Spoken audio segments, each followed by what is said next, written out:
어떤 경우라도 하나님 편에 서라. 어떤 경우라도 하나님 편에 서라 라는 제목으로 말씀 전하겠습니다. 시편 92편은 형식적인 면에서 개인 감사시입니다. 그리고 시편 150편 중에서 유일하게 안식일의 찬송시, 안식일에 부르는 찬송시라는 제목으로 소개되고 있습니다. 안식일은 원래 하나님의 창조를 기념하는 날로 제정되었습니다. 출애굽기 20장 11절 말씀해 보시면 이는 엿새 때문에 나 여호와가 하늘과 땅과 바다와 그 가운데 모든 것을 만들고 일곱째 날에 쉬었습니다. 그러므로 나 여호와가 안식일을 복되게 하여 그날을 거룩하게 하였느니라 라고 말씀하고 있습니다. 그렇지만 후에 안식일은 이스라엘의 출애굽을 기념하는 날로 새롭게 제정되는 것을 볼 수가 있습니다. 신명기 5장 15절 말씀해 보시면 너는 기억하라 내가 애굽 땅에서 종이 되었더니 내 하나님 여호와가 강한 손과 편팔로 거기서 너를 인도하여 내었나니 그러므로 내 하나님 여호와가 내게 명령하여 안식일을 지키라 하느니라 라고 말씀하고 있다는 것입니다. 이스라엘 백성들이 출애굽한 그 이후에 이스라엘 백성들이 이 안식일을 지킬 때에 하나님께서 창조하신 그 날을 기념하는 날로 지켰습니다. 그렇지만 이 40년이 지난 이후에 즉 이제 가나안 정복을 앞두고 난 그 이후에 이 안식일이 자연스럽게 그 이스라엘 백성들이 애굽에서 구원받은 그런 날로 기념되는 것을 이렇게 새롭게 제정되는 것을 볼 수가 있다는 것입니다. 이를 통해서 우리가 알 수 있는 것은 이 안식일은 이 창조와 구원의 두 주제를 담고 있는 날이다라는 것을 알 수가 있습니다. 그리고 신약에 와서는 이 안식일은 예수 그리스도의 죽음과 부활을 기념하는 주일로 그 성격이 자연스럽게 수정되는 것을 볼 수가 있다는 것입니다.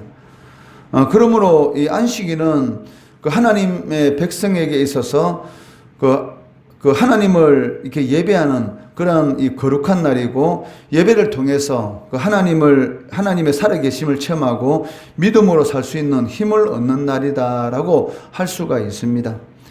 여기 이 안식일과 주일이 하나님을 예배하고 또 예배를 통해서 하나님의 살아계심을 체험하고 믿음으로 살 수 있는 힘을 얻는 날, 즉 믿음으로 살 수 있는 힘을 얻는 날이다라는 그 이 말의 의미에 대해서 15절에서 말씀하고 있습니다.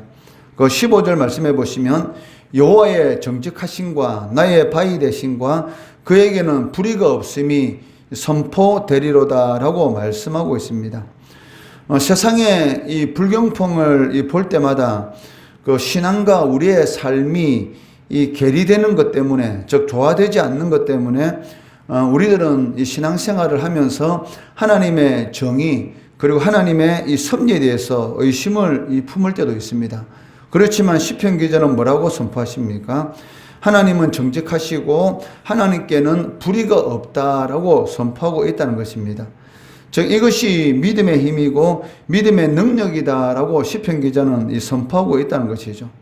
즉 믿음과 우리의 삶이 이 조화를 이루지 못할 때, 즉 괴리감이 있을 때 그런 경우라도 이 하나님 편에 서는 것, 하나님은 공의로우시다. 즉 하나님이 하시는 모든 일들은 올바르다라는 그러한 이 믿음을 가지고 하나님 앞에 서는 것, 이것이 바로 믿음이다라고 할 수가 있다는 것이죠. 악을 행하는 자들이 번성하고 형통한 삶을 살아가는 것을 볼 때에 그 의인들은 이 시험을 받게 되고 하나님의 정의에 대해서 의심하게 됩니다. 시편 73편의 이 기자도 이런 의심에 빠져서 하마터면 실족할 뻔하였다. 즉 믿음에서 떠날 뻔하였다라고 고백하는 것을 볼 수가 있다는 것입니다.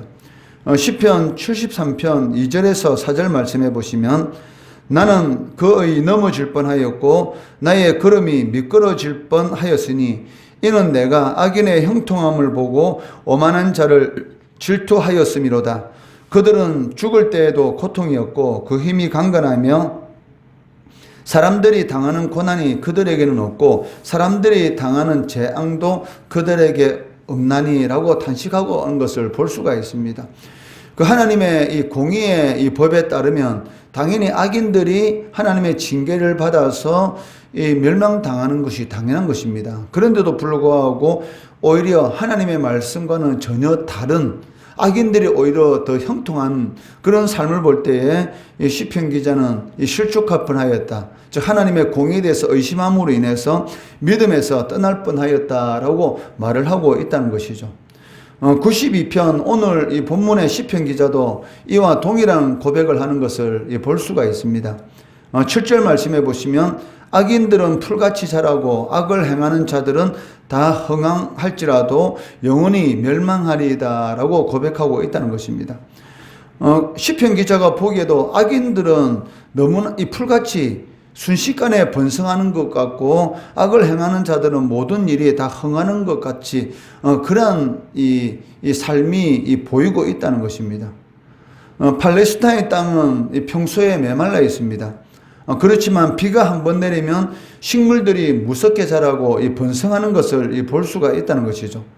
이처럼 우리가 보기에는 악인들의 삶이 이런 풀처럼 쉽게 번성하고 무섭게 뻗어나가고 흥황하는 것처럼 보인다는 것입니다. 이러한 모습 때문에 이 믿는 자들, 즉 성경에서는 의인이다라고 말을 하고 있는데 이 의인들이 실족할 수 있는 그러한 이런 그 신앙의 위기가 다가오게 된다는 것입니다. 그렇지만 악인들의 이러한 형통한 삶이 사실은 최종적인 결말이 아니라는 것입니다. 즉 영원히 멸망할 것이다 라고 시편 기자는 이렇게 고백하고 있는 것을 볼 수가 있습니다. 비록 악인들이 순식간에 번성하고 형통하고 잘 되는 것 같이 보이지만 실질적으로는 그것은 순간이고 그들의 삶은 영원히 멸망할 것이다 라는 믿음의 이 고백을 하는 것을 볼 수가 있습니다. 이처럼 악인들의 마지막이 영원한 그 멸망인 이유가 무엇입니까?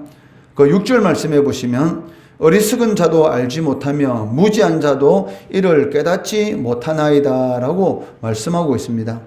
악인들은 하나님께서 공의로 이 세상을 다스리고 계심을 알지 못하기 때문에 반드시 멸망하게 될 것이다. 즉 그들의 마지막은 영원한 멸망이다 라고 말을 하고 있습니다. 그렇다면 하나님께서 공의로 이 세상을 다스리고 계시는 것을 알지 못하는 것, 이것하고 악인들이 망하는 것이 무슨 연관이 있습니까? 이에 대해서 이 9절에서 말씀하고 있는데 9절 말씀해 보시면 여호와여 주의 원수들은 패망하리이다. 정녕 주의 원수들은 패망하리니 죄악을 행하는 자들은 다 흩어지리이다 라고 말씀하고 있다는 것이죠. 즉 알지 못하고 무지한 자들, 즉 하나님이 어떤 분이신가 알지 못하는 자들은 당연히 그 하나님을 대적하는 자들, 하나님을 섬기지 않는다는 것이죠. 이에 대해서 이 시편 기자는 9절 말씀에서 그들에 대해서 무엇이라고 표현하고 있습니까? 주의 원수들이다. 즉 주님을 대적하는 자들이다 라고 말을 하고 있다는 것이죠. 하나님을 대적하는 자들이 과연 살아남을 수가 있겠습니까? 당연히 살아남을 수가 없다는 것이죠. 하나님을 대적하는 자들은 반드시 망하는 것이 하나님의 창조 질서이다라고 시편 기자는 강조하고 있다는 것입니다. 왜냐하면 하나님은 어떤 분이십니까? 높이 계신 하나님이시고 지존하신 하나님이시고 재판장과 통치자로서 악인을 멸하시고 의인을 높이시는 분이시기 때문입니다. 8절 말씀해 보시면 여호와여 주는 영원토록 지존하시니이다. 즉 하나님이 높이 계신 하나님이시고 재판장과 통치자로서 영원히 계신 분이시기 때문에 하나님을 대적하는 자들은 반드시 망하게 된다라고 고백하고 있다는 것이죠. 이와는 대조적으로 하나님께서 이 세상을 공의로 다스리신다. 신앙과 삶의 부조화가 있다 할지라도 믿음의 삶을 살아가는 자들에게 하나님께서는 반드시 복을 주시는데 그 복이 무엇입니까? 12절에서 14절 말씀해 보시면 의인은 종려나무같이 번성하며 레바논의 백항목같이 성장하리로다.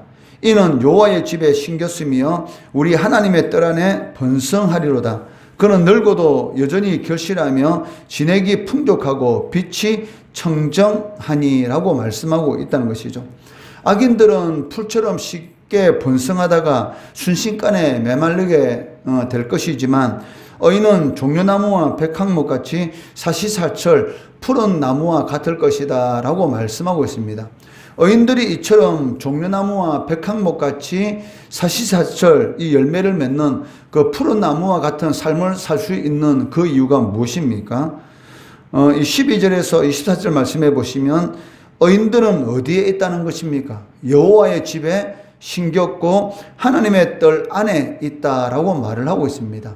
즉 그리스도 안에 있는 자들, 즉 의인들은 그리스도 안에 있기 때문에 이 종려나무와 백향목 같이 사시사철 이 푸른 나무와 같이 열매를 맺게 된다라고 말씀하고 있다는 것이죠.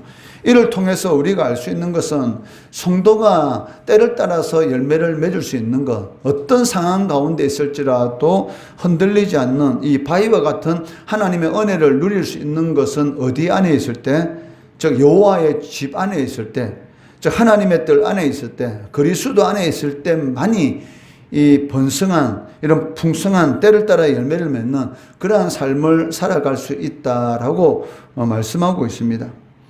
그렇기 때문에 시편 기자는 주님을 찬양하는 것이 주님의 뜻이고 그리고 좋은 일이다라고 고백하고 있습니다.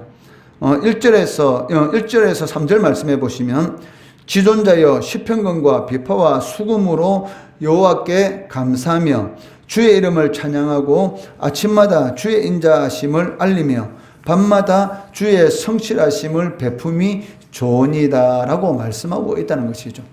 즉 성도에게 있어서 가장 큰 복이 무엇인가? 모든 악기를 다 사용해서 하나님을 찬송하는 것이 좋다 이렇게 고백하고 있다는 것이죠. 여기 좋다라는 이 단어가 이 세 번에서 반복해서 나오는 것을 볼 수가 있는데 이것은 주님을 찬양하는 것 그 자체가 바로 좋은 일이고 올바른 것이다라는 그런 의미를 가지고 있습니다. 그 하나님을 찬양하는 것은 무엇입니까? 그 찬양하는 자의 이 주관적인 기분에 의해서 좌우되어서는 안 된다는 것입니다. 우리가 하나님 앞에 예배 드리는 거 기분이 좋고 내 생각대로 일이 진행될 때는 하나님 앞에 나와서 예배 드리고 내 생각대로 일이 진행되지 않을 때는 시험에 들어서 하나님을 떠나는 그 예배의 자리에 나오지 않는 이러한 것은 신앙인의 자세가 아니다. 즉 믿는 자의 자세가 아니다. 성도의 자세가 아니다라고 말씀하고 있다는 것이죠. 저 주님을 찬양하는 것 그 자체, 하나님이 어떤 분이신가, 공의의 하나님이시고 하나님은 좋으신 하나님이시라는 것을 나의 기분에 따라서 좌우되는 것이 아니라 어떤 상황 가운데 있을지라도 하나님 편에 서서 하나님에 대해서 찬양하고 하나님에 대해서 좋게 말하는 것, 이것이 성도의 의무다라고 말을 하고 있다는 것입니다. 즉 하나님의 편에 선다는 것이 어떤 의미를 가지고 있습니까? 어떤 상황 가운데 있을지라도 하나님은 좋으신 분이라는 것을 선포하는 것입니다. 우리가 교회를 사랑하고 목사님을 좋아하면은 목사님에 대해서 좋게 말하지 않습니까?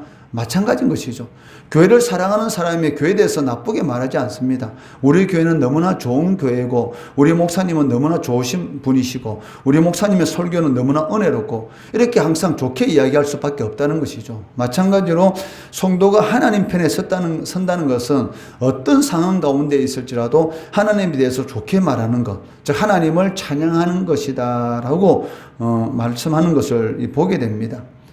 그렇기 때문에 진정한 성도라면 삶과 신앙 사이에 괴리감이 있을 때, 즉 하나님의 말씀에 순종하는 삶을 살아가면 당연히 복을 받아야 되는데도 불구하고 그거하고는 전혀 다른 그러한 우리의 이 삶과 이런 부조화되는 그런 상황 가운데 있을지라도 하나님 편에 서는 것, 즉 우리 하나님은 좋으신 하나님이시다라고 말을 할 수 있는 것, 이것이 바로 진정한 성도의 삶이고 이러한 삶을 살아가는 자에게 반드시 하나님께서 복을 주시는데 그것이 무엇입니까? 우리의 든든한 바위가 되시고 종려나무와 백향목같이 사시사철 푸른 나무와 같은 그런 열매를 맺는 그런 삶을 허락하신다라고 말씀하고 있습니다. 어떤 상황 가운데 있을지라도 하나님 편에 서시기 바랍니다. 그래야 함으로 인해서 하나님께서 우리의 든든한 바위가 되시는 그런 삶을 경험하시는 우리 성도 되시기를 주의 이름으로 축원합니다.